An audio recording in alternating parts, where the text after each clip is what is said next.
Hai Smart Viewers, selamat datang di Dinas Malam.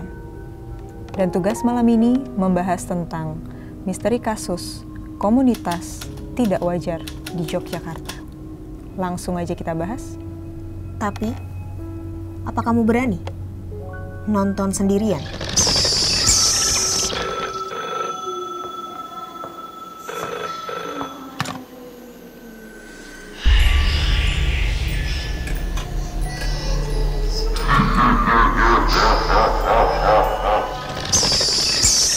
Sebuah tragedi mengerikan terjadi tepatnya di daerah Sleman, Yogyakarta pada Juli lalu yang menewaskan seorang laki-laki berinisial R berusia 20 tahun. R yang merupakan mahasiswa di salah satu perguruan tinggi swasta di daerah Yogyakarta menjadi korban mutilasi. Berikut kronologi singkat dari peristiwa tersebut. Rabu 12 Juli 2023, beberapa anak remaja yang hendak pergi memancing ke sungai tidak sengaja menemukan dua potongan tubuh manusia bagian pergelangan kaki. Hal ini membuat anak-anak tersebut langsung melaporkan ke pihak kepolisian. Pihak kepolisian langsung melakukan penyelidikan di area sekitarnya. Dan pihak kepolisian malah menemukan bagian tubuh lainnya yang merupakan bagian pergelangan tangan yang masih mengepal. Polisi akhirnya memperluas area pencarian dan 3 hari kemudian polisi menemukan bagian kepala korban yang dikubur di dekat Sungai Kerasak di daerah Desa Merdikorejo, Sleman. Sementara itu, di titik lokasi pencarian yang lain, mereka juga menemukan beberapa potongan daging dan organ dalam lainnya.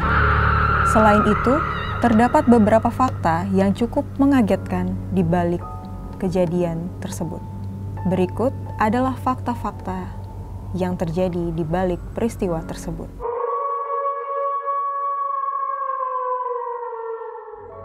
R yang merupakan korban dari kasus ini sempat dilaporkan sebagai orang hilang oleh temannya. Teman kosnya melaporkan hal ini karena R pada awalnya hanya pamit untuk membeli makanan. Namun, sampai keesokan harinya, ia tidak bisa dihubungi dan juga tidak kembali. Dan setelah dilakukan pemeriksaan terhadap sidik jari dari potongan tubuh yang ditemukan, terdapat kecocokan sebanyak 99% dengan sidik jari yang dimiliki oleh R.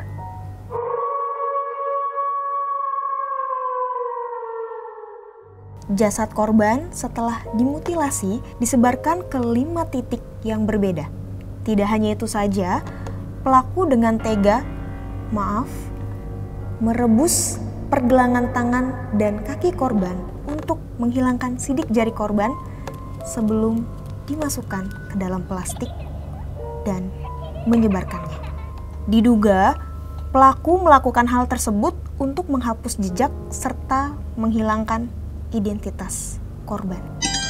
Karena saat polisi mendatangi TKP, terdapat sejumlah barang bukti seperti ember, talenan, tali, panci, pisau, cangkul, kompor, dan tabung gas yang diduga digunakan oleh pelaku untuk melakukan tindakan keji mereka.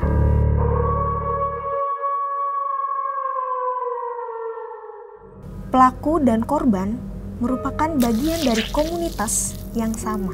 Pelaku yang berinisial RD dan W, serta korban yang berinisial R berkenalan melalui media sosial Facebook dan tergabung dalam sebuah komunitas yang disebut oleh pihak kepolisian sebagai komunitas tidak wajar.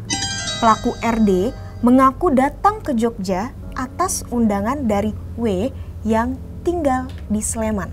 Kemudian, pelaku dan korban melakukan kegiatan berupa kekerasan satu sama lain secara berlebihan sehingga menyebabkan korban meninggal dunia.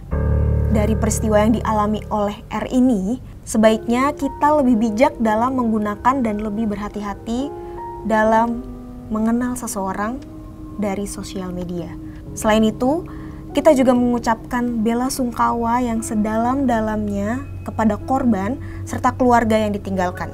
Semoga kejadian ini tidak akan terulang lagi di kemudian hari.